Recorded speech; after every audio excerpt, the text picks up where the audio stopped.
In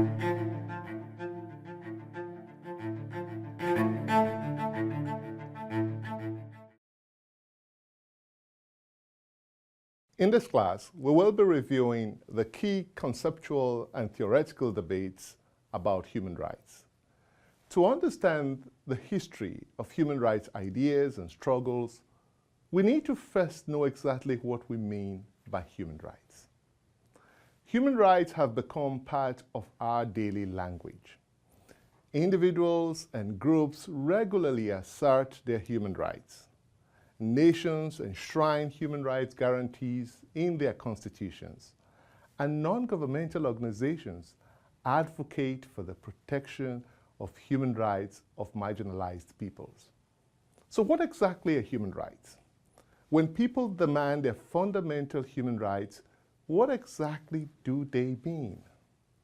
Human rights, as we understand them today, are linked to the universal human rights regime put in place with the adoption of the Universal Declaration of Human Rights by the United Nations General Assembly in 1948. In this understanding of human rights, which came about following the end of the Second World War, human rights are defined as those basic rights and fundamental freedoms that are inherent in all human beings, inalienable and equally applicable to everyone. In other words, human rights are rights held by people simply because they're part of the human species.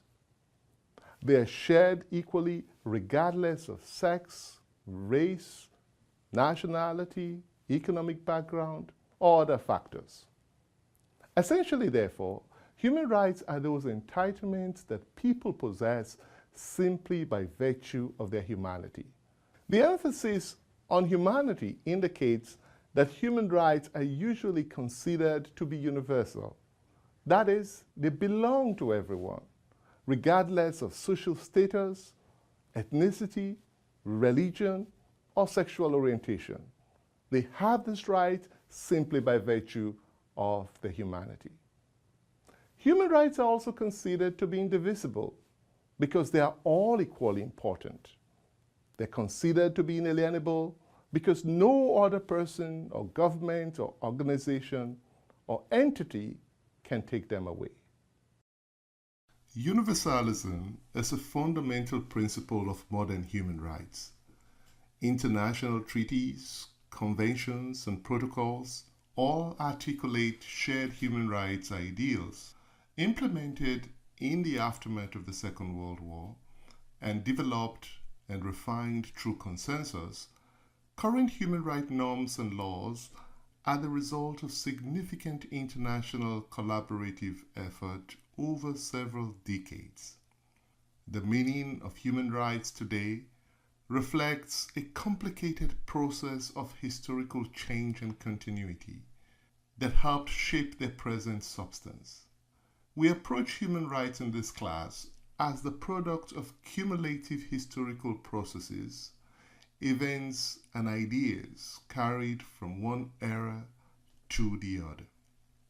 Beyond the specific Universal Declaration-inspired definition of human rights can also be defined more broadly.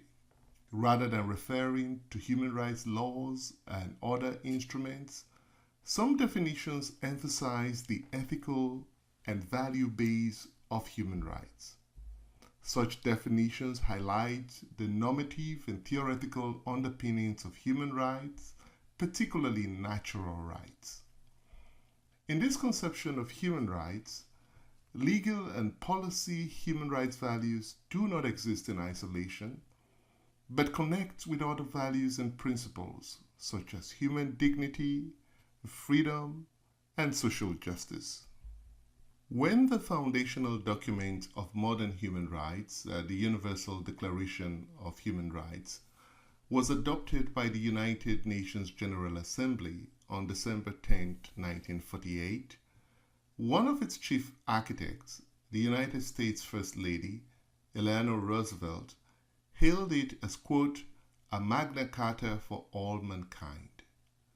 Another architect of the Declaration, the French jurist René Cassin, described it as, quote, a milestone in the struggle for human rights, a beacon of hope for humanity.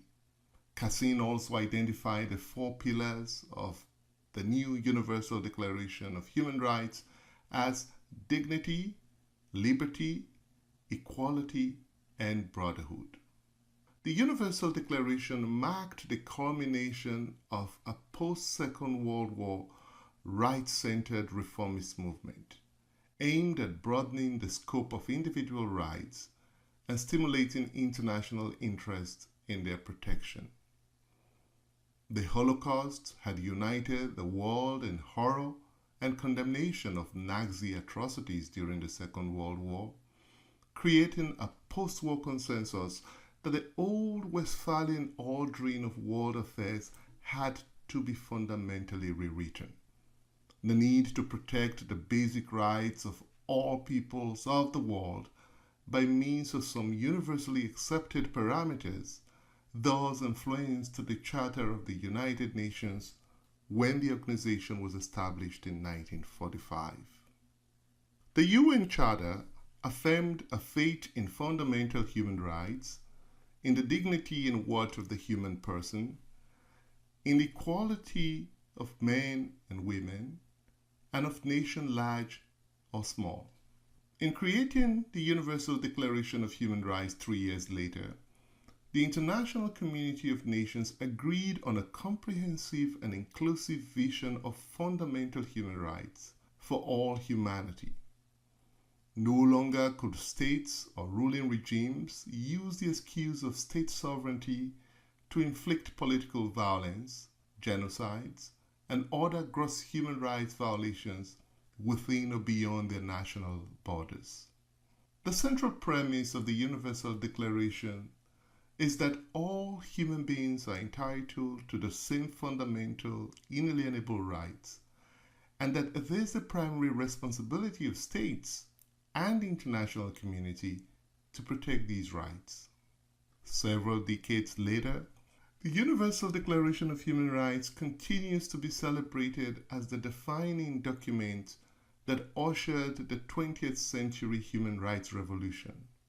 It remains the founding document of universal human rights. Although it is not a legally binding document, it has provided a basis for subsequent international human rights laws, such as the International Covenant on Civil and Political Rights and the International Covenant on Economic and Social Rights. Taken together, these instruments and laws are referred to as the International Bill of Rights. The International Bill of Rights has been useful in formally setting standards, establishing norms, and shaping legally binding conventions covering the protection of human rights around the world. The Universal Declaration is now published in more than 360 languages and is the most translated document in the world. It has inspired the Bill of Rights included in the constitutions of many countries. Although the universal human rights protection included in the Universal Declaration remain unfulfilled in many parts of the world, the document has become, in the words of former UN Secretary General Ban Ki-moon, a yardstick by which we measure respect for what we know or should know as right and wrong. Notwithstanding the promise of universal inclusion and the rhetoric of liberty that underpins the International Bill of Rights, the history of the human rights movement has not always been a progressive one. Just as there are many supporters of human rights, there have also been historic opponents of human rights. Opposition to rights expansion and inclusion has hampered the full realization of the promise of the Universal Declaration of Human Rights. The universality of human rights continues to be challenged on multiple fronts by proponents of cultural relativism and by the fact that the legal universality of human rights hinges more on its moral claims than on its actual enforcement.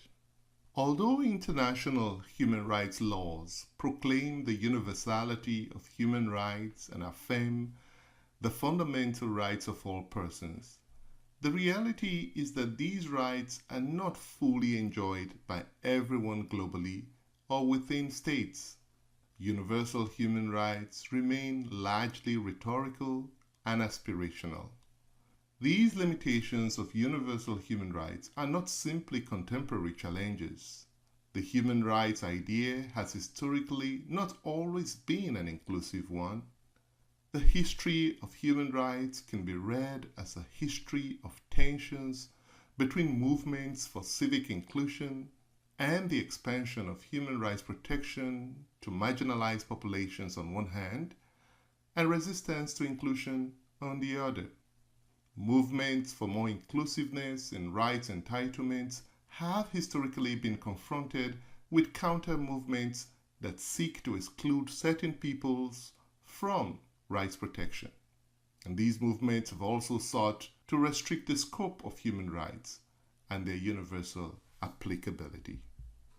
In this course, we will explore the defining ideas, texts, movements, and personalities that have shaped the development of modern human rights.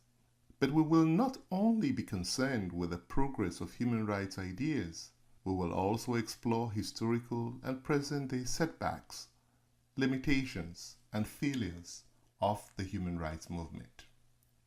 The historical development of human rights have been characterized by important advances such as the enactment of international laws to protect human rights globally and the establishment of judicial bodies such as the International Criminal Court to enforce these rights.